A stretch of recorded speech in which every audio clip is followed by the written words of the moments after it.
Hey guys, okay, let's go ahead and get up in here. Tuesday. I know I'm like early because I have so many other things to do. I really try to like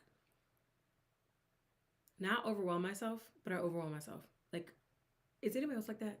Like, you try not to overwhelm yourself. You do all the things that you know that you can do. Some things I like put off. Like, although I love like online shopping, I literally know that I put it off because when I get going, I'm on there for hours.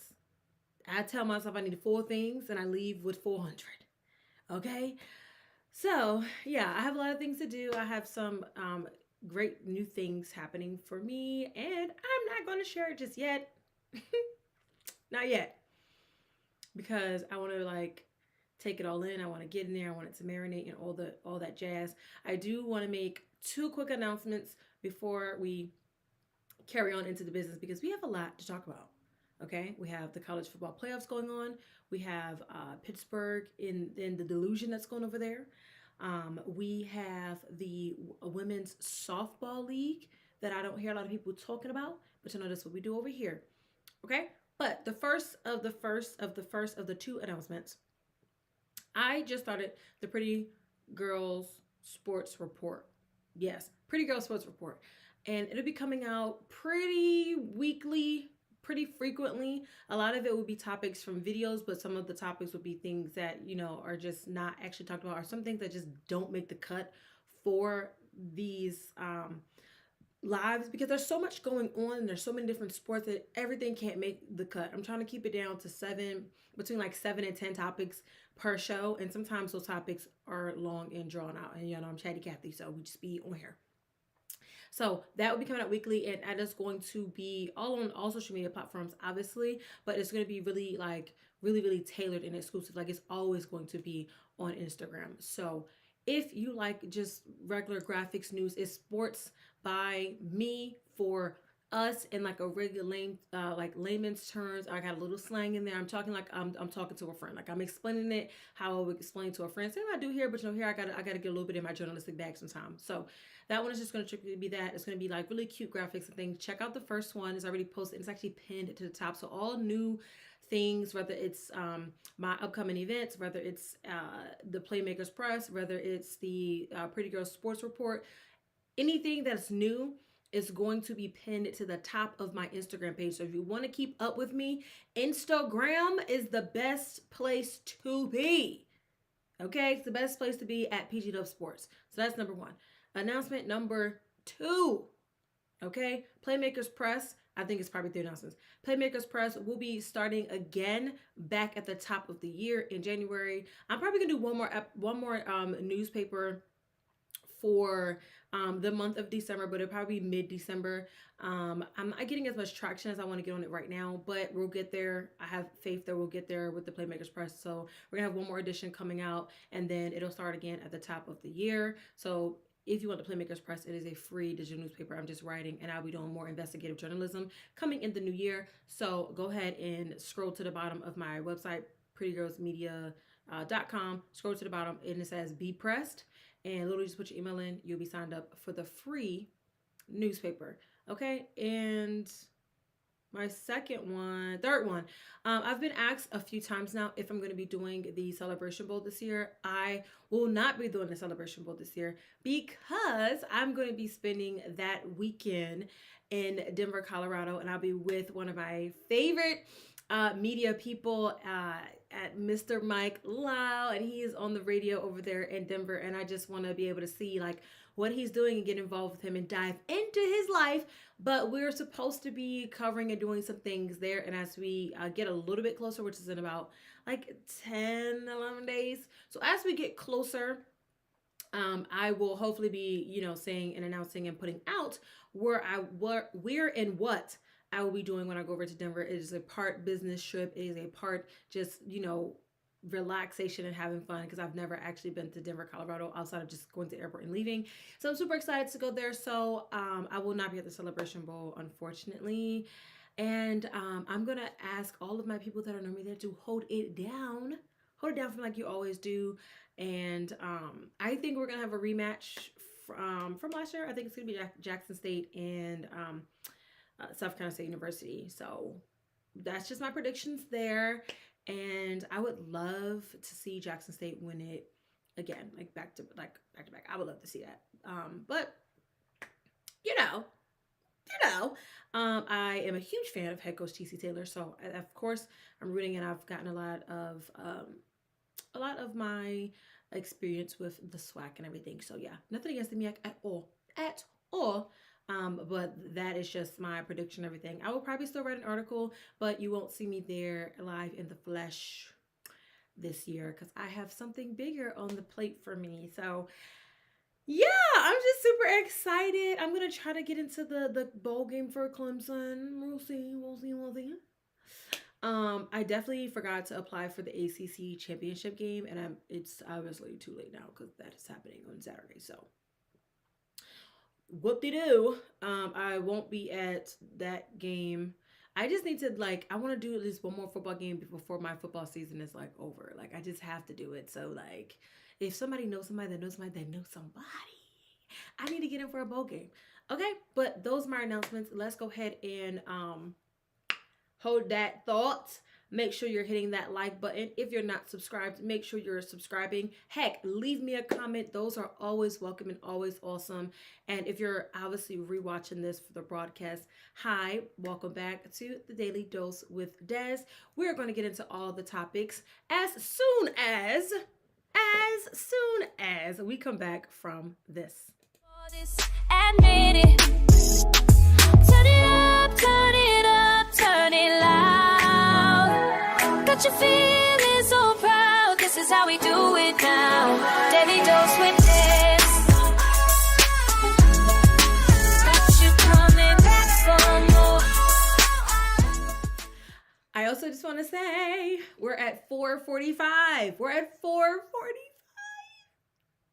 I need 55 more. 55 more subscribers. I'm gonna have to start hunting people down.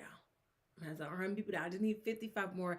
But organically growing this account is something special to me. I mean, obviously I would have loved to be at like 5K already, but I feel like I'm on the right path, and I'm doing this genuinely. Genuinely just trying to build this platform over here and continue to be the voice for people who don't have voices. And I'm so touched, and I'm not gonna get emotional today. I'm just so touched that 445 people decided to subscribe to little old me. And one day I'm gonna be big me. And them first 500 subscribers, I promise you, I'm gonna have something special for y'all. Even if I gotta send y'all all $1. I really do appreciate it though, seriously. So if you want to be a part, please subscribe. Tell a friend to tell a friend to tell a friend. My goal is to get to, I need 500 in a matter of like 28 days. So let's see if we can do it. Okay? But let's go ahead and dive in. Oh, you know what's so different today? I don't have my sign lit up behind me. I'm like, where's my pink? It's okay. I'm not gonna lie today. I don't know. I may change my mind. Y'all want to donate? There goes my cash out right there. So, let's donate. But moving on, we're going to start. I feel like last week's show was very, very heavy. So we're going to start off with a sad topic, and then we're going to jump right into the mess. Okay. So it is with the most saddening news that we have lost another young man. And he used to attend Grambling University. He played football from 2020 to 2023. And this is Lane Lewis, who has unfortunately passed away. And as I said before, death is permanent. It's not something that we can take away. And I feel for his family, his teammates, his friends, like his community around him. He did go on to play at SFA. And they also put out a statement as well saying that they mourned the loss of Mr. Lewis here, who is a great athlete, a light and a bright spot. I don't know too much about him to share about his story, and there isn't a lot out there currently. I'm pretty sure as things continue to develop and unfold, we will have more details on this. But I did want to send it up to the HBCU community, really to the football community, to our community in general, that we have lost another young man. So prayers up, and I send my condolences. Surely, surely, surely I do. And I pray for his family in this time, especially because it is the holiday season time, and holidays are some of the worst times to really have to deal with heartache and things like that. So prayers up to his family. Okay. You know, I really hate that. I feel like almost every show I'm putting one of these out, and it really sucks because it's like, oh my God, they're so young. They're so young, so young. Okay, well, since we're on college, we're gonna just stay on college because I like to keep the ebbs and the flows together. And I'm going to talk about one of my like favorite head coaches, and I'm not saying this lightly. Head coach Colzie is literally one of my favorite head coaches. When I say shows me so much respect, always gives me a good interview or a good quote, learned who I am. I'm really kind of upset that I haven't been able to cover FAMU this year, and it's not because I didn't want to. It's only because like they have like new media staff and everything. Because when Jason was there, I got to know him, and he got to know who I was and everything. So just kind of just trying to get to know the new people that are down there, and that comes with time. So hopefully, if he's still there next year, I can be able to be more involved like I was the prior 3 years to this year. But after they lost to Mississippi Valley State University again, and I say again because last year they lost to them, and it was like, what? Last year it was like, okay, this is just, it was an emotional win because they had literally just lost one of their teammates. And sometimes that can really stir something in you to really like bring out your absolute best performance. I mean, look at the Dallas Cowboys. I feel like and I don't mean to say it in any type of way, but after Marshawn Nealon situation, they started playing even like lights out. Like it's like, where was this team a couple games ago, right? But now they're playing lights out. Well, now we'll see how they pull against Detroit. But that was like the case with Mississippi Valley State. They came in, they were very emotional in a good way, obviously, and they beat FAMU. And it was like, what? But this year, it's like, well, what is it this year, right? This year, FAMU as a program did a nosedive down. And it's very unfortunate because like 2 seasons ago, they were the HBCU champs. Like it was like, wait a minute. We go from being champs to being darn near last in the SWAC? Okay, something that's not going right. And after that loss, y'all know I'd be in the comments. So many people were like, fire him. What I thought was funny is the 1, 2, 3 release him. And it's a TikTok thing, I believe. So you just go find it. But they're calling for him to be fired. And I hate to say it, but I can understand where they're coming from. I can understand those frustrations because it's like, yes, we understand you are rebuilding. Yes, we understand, one coach is not the same as the new coach. The program is going to be different, but it's like, but he was on that staff with that coach. And still, even though he was on the staff, it does not mean that his coaching style is the same as head coach Willie Simmons when he was there, right? So now the fans are really trying to figure out, why is this team in the slumps? They have Mississippi Valley last year broke their streak at home, winning at Bragg. So that went down. And I feel like we never heard the end of it. And then this year, it just hasn't been the same. Like FAMU football has just not looked the same in about 2 years. And it sucks because you're like, the only main difference is the head coach. And granted, there may be other things that are different as well. But usually it falls on the head coach's shoulders. So they're calling for him to be released. And it kind of sucks. I don't know. I don't know if they will actually do it? I don't know. But this team is 5-7 overall, so losing season. They are 4-4 in conference. At one point, I think they had like one win in conference. They're 4-4 in conference. And they are 2-3 at home. They were undefeated at home. They're now 2-3 at home. That's, that's not a good look. And they lost to Howard. They lost to FAU. They lost to Alabama State, Central, Jackson. They lost to Bethune in the Florida Classic. I know they was on the top then too, because them losing to Bethune is like, what? And then they lost to Mississippi Valley. So yeah, they have a lot. And it was cute that they have up the SWAC championship game and then the Celebration Bowl. They might just take that off. Just go ahead and wipe that out. It don't exist.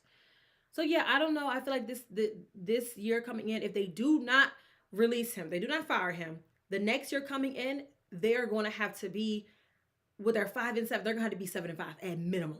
At minimum. Because you can't really say they're going to be undefeated. I don't know what their schedule looks like next season, but they need to turn the thing around very quickly. Like, very quickly. I don't really know how they're going to do it. Again, I haven't watched too much of them. I haven't really been fully involved, but I'm pulling for him. And, this is the time where coaches start to get cut. So he's going to have to turn that program around ASAP Rocky style. Okay? Because it can get ugly than Ken Bobby. If you know, you know. Also moving on to, staying on college football. Toosii! Okay, he said, I can rap and I can ball. I can ball rap. No, so he has committed to Syracuse for school and to play football. And if you're wondering, you're probably like, why Syracuse? Of all programs, of the programs, why did he pick Syracuse? Well, he's originally from Syracuse. He moved to, I believe, North Carolina or some type of wherever he moved to when he was younger and he grew up, but he is from Syracuse. That's where his roots are. So it makes perfect sense to me that he wants to go back to New York because New Yorkers love New York. They do. It's the outsiders that move into New York that don't have no loyalty. I know because I'm from Jersey, and New Jerseyans love Jersey. That's just how it is. Like, Philly people love Philly. Like, I don't know if they love Pennsylvania, but they love Philly. Like, our loyalty, I think I don't know if it's a northern thing or what, but like, our loyalty is just like very, very strong. Like, all of the super duper strong, like, and it's a little aggressive because y'all know Eagles fans don't play. Eagles fans do not play. Okay, they're a little aggressive and everything, but they're very true to their fan bases. Like the New York Rangers, oh gosh, fan base is incredibly aggressive, but incredible at the same time. The Yankees fans, the Mets fans, and like, it's serious, and even if you look at, I know they're not considered like the North, like the North, Midwest, whatever, but when you think of like Illinois, like them Cubs fans and all that, like, serious, And yes, we could argue that the South is very big on loyalty too, blah, blah, blah, blah, blah. I just like they're a little nicer about it, okay? The northern people are not so nice. But anyway, New Yorkers love New York. True New Yorkers love New York. And it makes sense of why he want to go to play at Syracuse. And Fran Brown is a great, I don't know if he's going to still be there. Let's pump the brakes on that. Okay, I don't know. We don't know. But for right now, Fran Brown is a great head coach to be under. I guess the fundamentals that he stand for, they did kind of topple off. And I think it really happened at that Clemson game when they lost their quarterback and they were just like running on fumes. And that just goes to show you shouldn't build your program around just a quarterback. But whatever. Are they going to be competitive in the ACC? They had glimpses of them being competitive. I don't know. I don't really know if he can play football or not. Maybe he can. I haven't seen any highlights. I just seen the news and I was like, wow, this is great. This is, hopefully he can help bring some money to the program. Because that's what they're going to need. They're going to need some money to the program. The Orange needs money to the program to be better, to get him a good quarterback. So, I think it's great. I hope that he actually does go to school and get the education and get the degree. And I think it's just amazing. And it's always good when you want to represent your home and your roots and really show out. You should show out for your hometown or whatever. I hope he understands like the commitment and everything towards like what football really, really is. I'm assuming that he's played football before and he grew up playing football. So don't get in the comments yapping about, well, he already know. I'm just saying, sometimes you forget. I don't know. So either way, that's a congratulations there. Fran Brown don't play. And I think that's going to really turn around that program. If this is serious, like for real, him being on that team, even though he's not one of those A-list celebrities, but him being on that team is really going to turn that team around in some way, shape, or form. It's definitely going to have more eyes and more media on them. And it's just definitely going to bring a different light to that program. And I think that if it's used positively, it can be a great light. I think it could be a really great thing with him being on that team and that team getting that extra exposure. So congratulations to him for committing to Syracuse, and I can't wait to see what he do in the next season. Yeah. Okay. I love seeing a young man get educated. Okay. Let's get into it. Now, the why is that so small? The CFP. Yeah. They trying it. So the CFP obviously is right here. It's knocking at the door.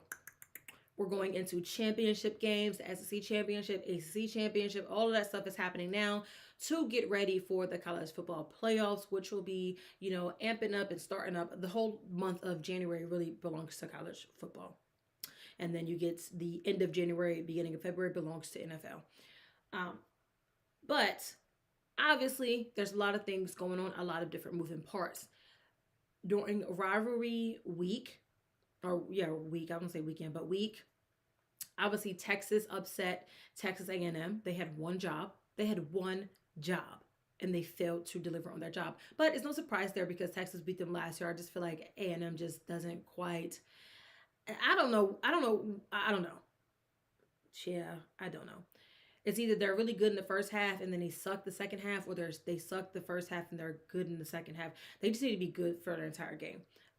Like I said, I do like Marcel Reed, and I like what they're doing over there with our program. I followed their program for a couple years now. I like what they're doing in their program, and I love the fact, and I always root for all of the young quarterbacks I just have a liking to for some reason. Something that, like, whether it's the athleticism, it's the way that they talk, their demeanor, whatever, their story, whatever. So I tend to like them. So Texas A&M is still going to await their fate. Do I think they're going to get into the playoffs? Yes. It just sucks because they had a really good chance to get to the SEC championship game, and now they're not.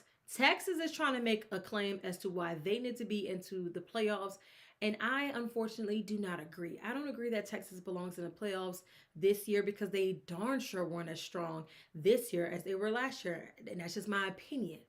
That's my opinion. Okay? I don't feel like Texas is as strong as they were last year. Yes, they beat A&M, so could they move up on the depth chart? Yes, but I don't think that they should jump whoever's in the playoffs now. Y'all know I already feel like it should just be the top 12 teams in the country, period. The way that it goes, if you 1 through 12, you make it. Or put them all in there. Make it 26 teams, 13 games. You listen, I don't know.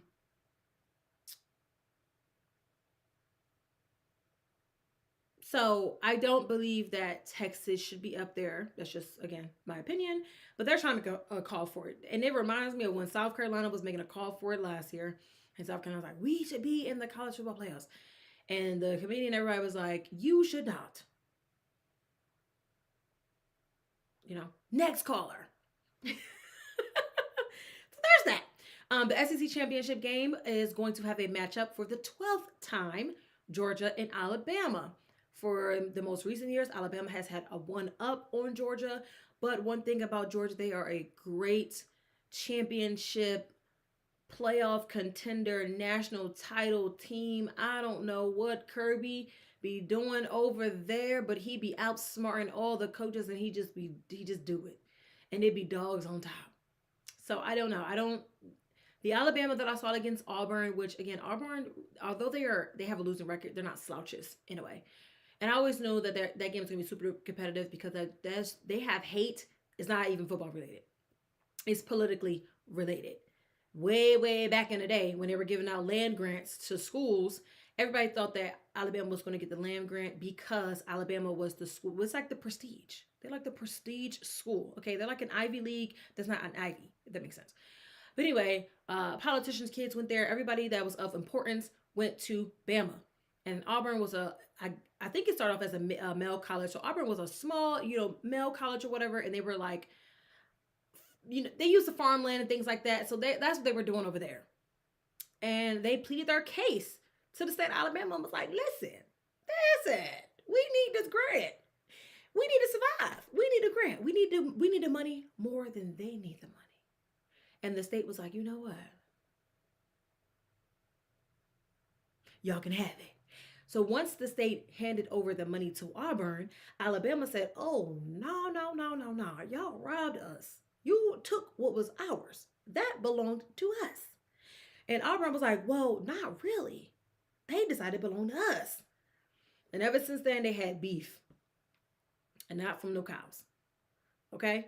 And I know I just broke that down probably like layman term and I had a little bit of slang in there, but I need you to get what I'm saying. I need you to understand why the beef is so heavy. Okay? So, Bama doesn't get the land grant. Auburn gets the grant. Auburn gets bigger. They eventually have and develop a football program. They first, and then once they meet, it's been like Alabama has just been trying to tear them down ever since then. And they've just been going knocking head to head ever since then. So their beef is not even football related. It's football related now, but the beef started way back in the yonder years when they were fighting over land grants, money, and everything, because Bama was embarrassed that little old what's now Auburn got the money for the land. So I knew that game was going to be super competitive because of the rivalry status, right? But I think that, I don't know, part of me is saying that Georgia's going to pull one out because of the way I've seen that Alabama played. They've come a long way. The run game has come a long way, but I feel like defensively, the defense played good. They did play good. They did. But I don't know. That darn Kirby Smart. So I don't know. So we'll see what happens there, but that's that. Duke and Virginia are going to be in the ACC championship, and it's crazy because they were talking about the records in Duke and everything like that and how the ACC determines who is at the top and everything. And they were like, well, if Duke wins, they may not make it into the college football playoffs because they technically have like a horrible record, but conference wise, I have to be the top two in the conference. So they were like, man, Virginia has to win. So we'll see who pulls one out there. The other schools are playing as well. It's Indiana versus Ohio State. I think that's going to be a really, really good game. Both these teams are playing lights out, and I think it's going to be a really, really good and tough game. Ohio State is just looking like something completely different. Like they're looking like they're going to win it all, but I feel like Siggy over there is going to have something. He's going to pull it out, and it's going to be really, really good. So I'm looking forward to that game the most because I feel like that's going to be the most entertaining game of them all. And then last on the list with all of the college football things going on, as you already know by now, and I'm tired of hearing it, we need to go ahead and wrap it up. Lane Kiffin has went to LSU. And it's so crazy because when I was doing these topics, I was actually going to go live on Sunday. And when I did the topics, I literally typed in Lane Kiffin goes to LSU on my notes. Something in me told me that he was going to go. I already made a video about it, so I'm not going to harp on it too much. I just wish we wrap it up by now because I'm just tired of hearing about Lane Kiffin. But what was so funny to me, honestly, and how I knew that he was going to go to LSU is because of the way and how long he took to make the decision. If you really wanted to stay, I feel like it would have came out. And, seeing that they did offer him, maybe not as much as LSU, but they did offer him, I believe, $25 million. I think that was the match too in NIL and, the bonuses and things. And obviously I understand being at a place like LSU, it just rings different. It means something different. It has a different connotation with it. And it's like, how could you not want to go to a program like LSU? Like, it's LSU, right? Same thing of like Bama. If you get that opportunity, how could you not want to go to Alabama? If you had to pick Alabama over Auburn, you're going to pick Alabama, most people, unless you just hate Alabama altogether. You know, like there's just schools in the SEC, and I'm only talking about the SEC. I'm not talking about Big Ten. There's schools in the SEC that just hold different value or hold higher value. So I kind of figured when he didn't originally announce it that he was going to go, that he was taking that job at LSU because, you know, he just wants to be one of the other great coaches who has coached greatly at LSU. And that's okay. I think the part that really icked me out was like the way it was whole done. And if the rumors were true about him telling his offensive staff that if they don't get on a plane, they're not going to have jobs and things, it's like at the end of the day, the team is still going on. I mean, in trying to get to the playoffs. So it's like trying to gut the program at the same time as you literally just said that you wanted to coach the program to the very end. It's like, did you really want to coach the program to the end? Or were you just going to use the opportunity as, you know, recruiting and to gut it out? I don't know. We don't really know because it's never going to happen, right? But it's just like, that was the icky part to me. And it's like, okay, wrap it up.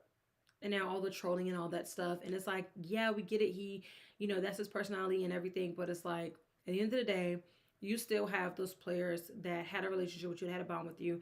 And I don't think that they want to, like, be trolled right now. Whether you're trolling them or the fans or whoever you're trolling at the moment. I just don't think that it was the right move right now. You know, let the season at least end first and then start the trolling or whatever. But it's like, whatever. I just want them to wrap it up. Because I'm tired of hearing Lane and Kiffin. Okay? Wrap it up. Is that it for college football? Let me see. I told you I'd be writing notes. I got notes and notes and notes. Uh-oh. Make sure. Yeah, that is it for college football. Yeah, let's go ahead and wrap this up. Get on up out of here. Now we're going to talk about, since we're on football, we're gonna do this here.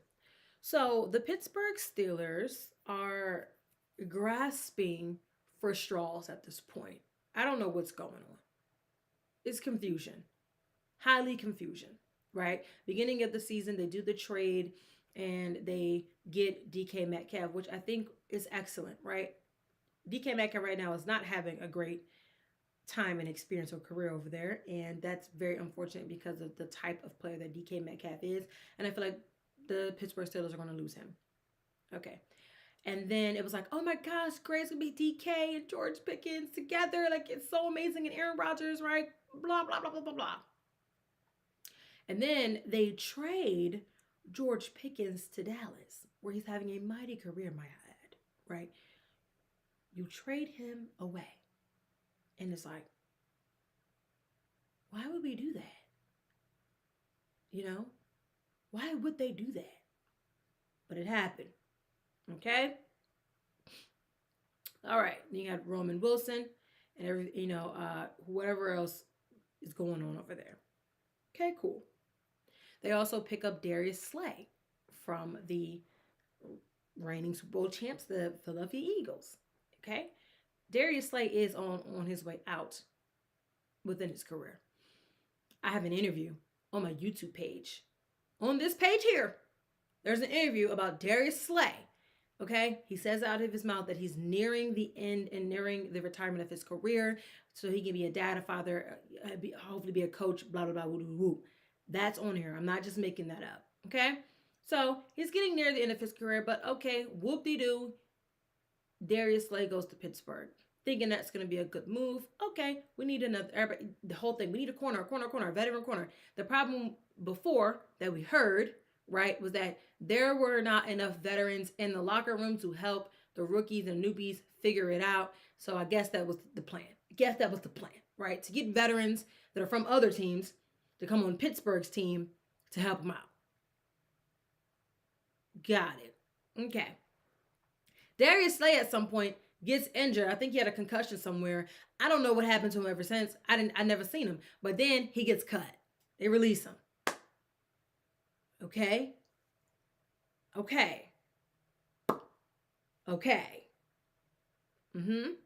We have they have some other players on the field that are doing decent.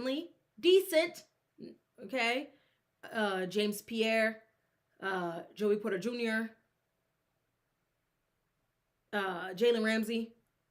They're doing okay. They're doing decent, right? Jalen Ramsey got to keep himself out of trouble, but okay. Best one out of the three is Jalen Ramsey. We already know that. So cool. But you cut Darius Slay, and then you eventually acquire Asante Samuels. Okay, you get Asante Samuels, and you say, okay, what we're gonna do a thing. Okay, whatever. But he gets signed to the practice squad, and then he's signed to active roster. So okay. So you're not using Darius Slay, so you'll use Asante. Okay, a little confusing, but okay. And now, right, you go and get a wide receiver in Adam Thielen, then that's how you say it, who was about to retire after probably this year. That announcement was made. I thought he was retiring at that moment because he hasn't really had a great career in Minnesota this season because they have other weapons and things around him. So he hasn't really just, been really involved in that team as much as he's want to. So, okay, cool. He goes to Pittsburgh.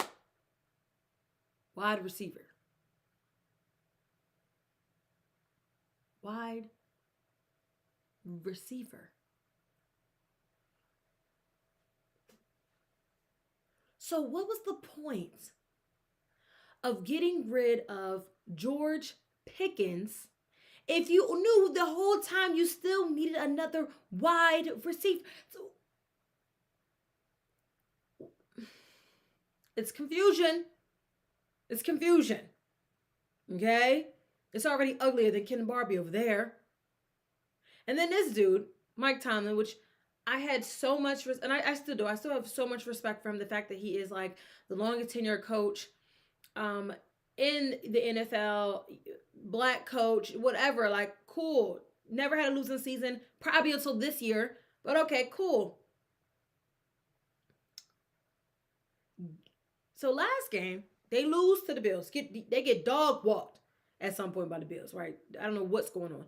The defense shows up, I think, every other game. They're like AD. They show up every other game, okay? And they're at home. All right, so defense don't show up really that much.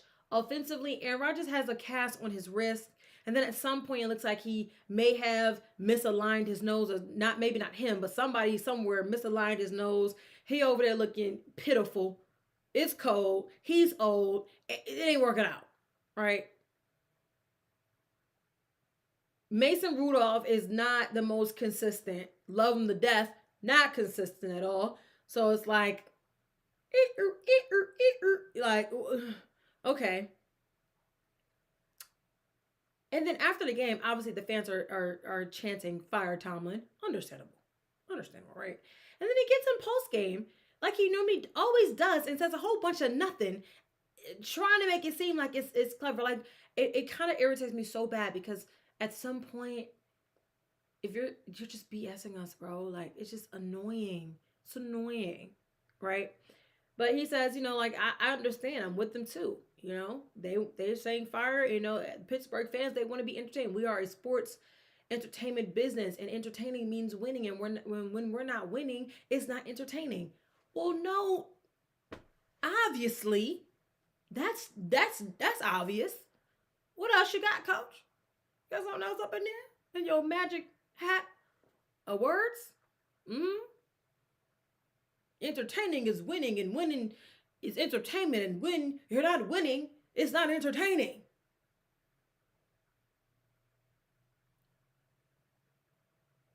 Yeah. I believe that's how it works. I believe that's exactly how it works, Coach. And I think they were just trying to figure out, like, is there a new game plan moving forward, or like what's happening, because right now it's looking a little pitiful, right? Nobody in that division, by the way, has a winning record. No one. This division is down bad. They down bad. Okay? Bad. The Bengals looked great with Joe Burrow returning, and it could have just been a one-game fluke.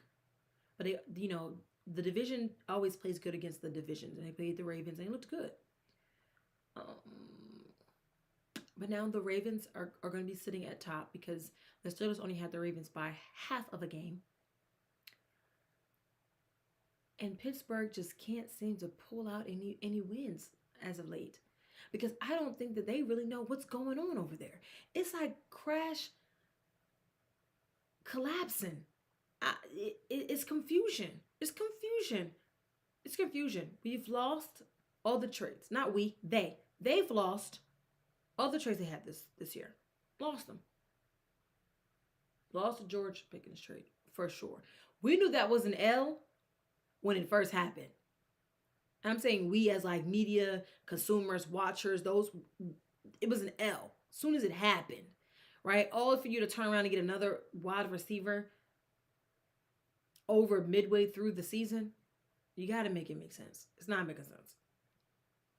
Corner was an issue coming into the season, and you're still trying to figure it out. Offense, who's leading the pack, was been an issue before the season started. And here they are going into week 14, and it's still an issue. It's still trying to figure out who's leading the pack, who's doing what, where the points at. Are you going to get points on the board for the first half of the game at some point? Who's running the ball? How is the running game being developed? Who's calling the plays? Defensively, what's going on? Special teams looks great. Special teams, I don't have a complaint about the special teams, but everything else is like a hot mess express. Hot mess express. Pittsburgh is pitiful, and it looks pathetic. And I can't believe I am saying that right now. Cannot believe it. And at some point, it's like, when does change happen? There was such a wonderful applause and party and celebration when Canada got the boot. I think Arthur Smith needs to get the boot too. The defensive person obviously needs the boot too. Heck. And I know everybody's like, well, if you get rid of Mike Tomlin, who you're going to get? I don't know. Who are they going to get? Listen.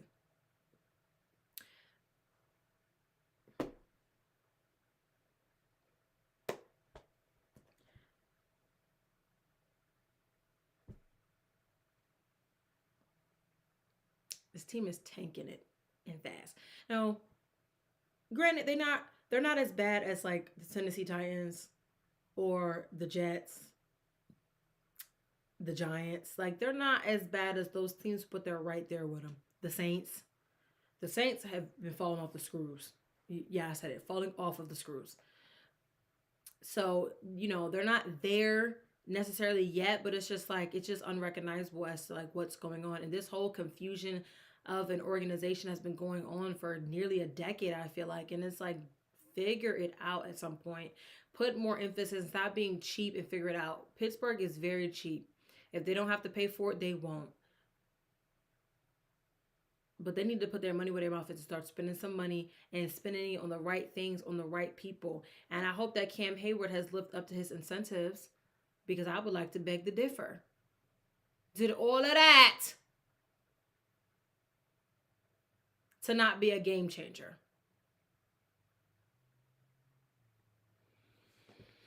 I'm moving on, because this is ridiculous.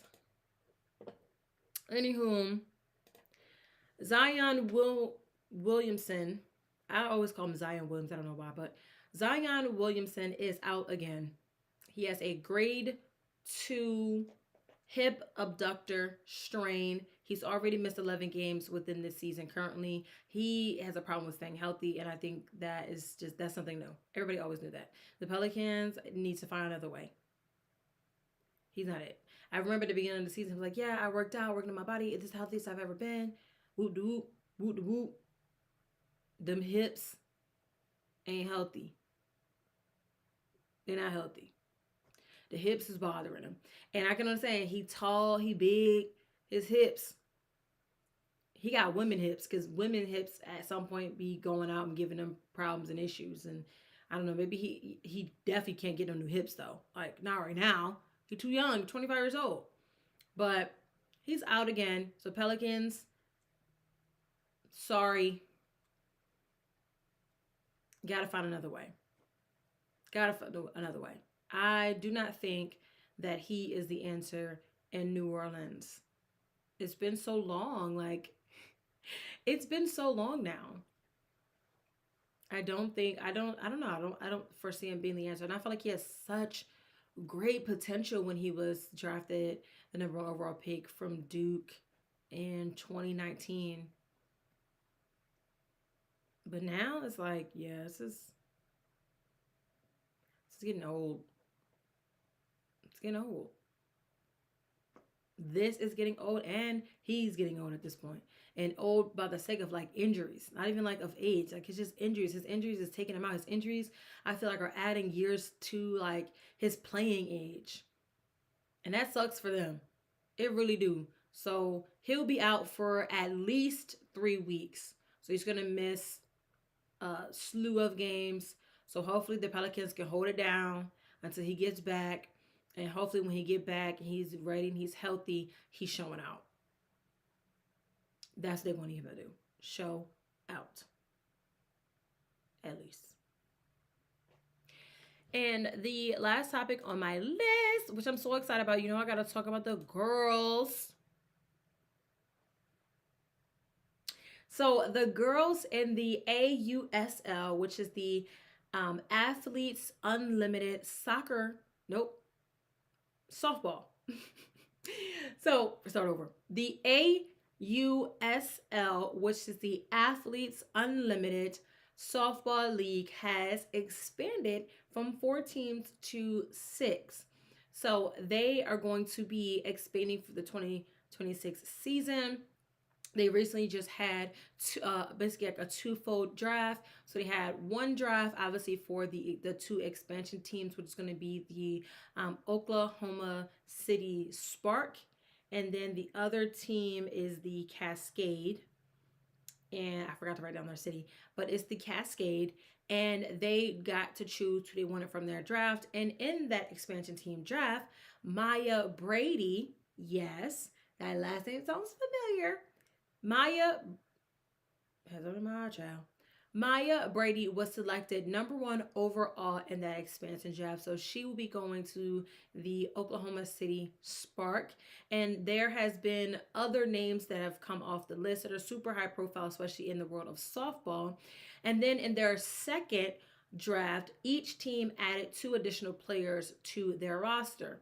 Now, if you're trying to play softball and you want to go to a really, really good school, or you're trying to figure out, well, what school do I go to or whatever, obviously there's a lot of schools out there, but the Oklahoma Sooners had 9 players get drafted from their team, and the Florida Gators had 6. So those 2 schools are sitting right at the top of being pristine for softball. I'm pretty sure there are other great programs out there, but when you're looking at the numbers, and some people are numbers people, they want to know, well, who, how many, how good are they? Woot doot shoot. So right now, Oklahoma City and the Florida Gators are holding it down when it comes to women's softball. And last season they played in the summertime, so in the month of June, July, and all of that. And they were really like on the road and traveling. So I can't wait to really see like what comes from it. For this year, again, they're expanding and they're growing, and that also means growing within like brand deals and sponsorships. ESPN did make a deal with them, and they're going to show 50 of their games on the platform. So getting more eyes onto them to hopefully help with their, ESPN is already helping with their media rights, but some more sponsors getting in there and really continue to build up this program for women who want to continue to play softball and do it at the highest level of being a professional. So I think it's super duper cool. I think this league is great. I think having a name like Maya Brady within this league obviously is going to draw eyes and attention to it, which is always great for them. It sucks. Obviously, some people are like, it sucks that it has to take another person. It's okay. It's okay.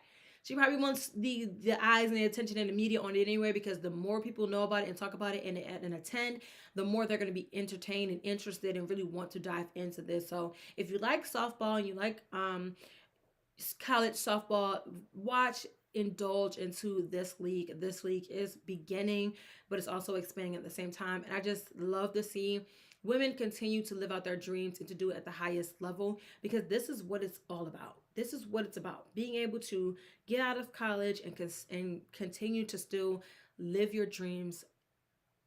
There's just no better stories than that. So congratulations to all the women who made it in the draft as of December 1st. And congratulations to the expansion team. Congratulations to the league. And I'm looking forward to watching some of the games they have on ESPN. So make sure you're checking out the AUSL. Okay? The girls are dipping and doing it. And if you're wondering, like, what are the names of the teams? So the names of the teams, again, there's only 6 teams. So there's the Bandits, the Vaults, the Talons, the Blaze, the Spark, and the Cascade. So those are the different teams. And yeah, we're going to see what they do for this upcoming season. I feel like the summertime is going to be nice and thriving there for them. So congratulations, ladies. Now, that is the end of the show. Thank you so much for tuning in and for watching. If you want to donate and support your girl, you can do it at the Cash App right here on the screen. Please make sure you're liking the video. Leave me a comment. Make sure that you're subscribing. We have a goal to meet before January 1st. So let's get on into it. Tell a friend, tell a friend, tell a friend. Make sure you're following me on all social media platforms at PG Love Sports. I am your host and your face of the Daily Dose with Dez. I love everything that you guys have done for me so far. I love the support. It really does not go unnoticed. I really appreciate it with all of my heart. I will see you guys on the next one.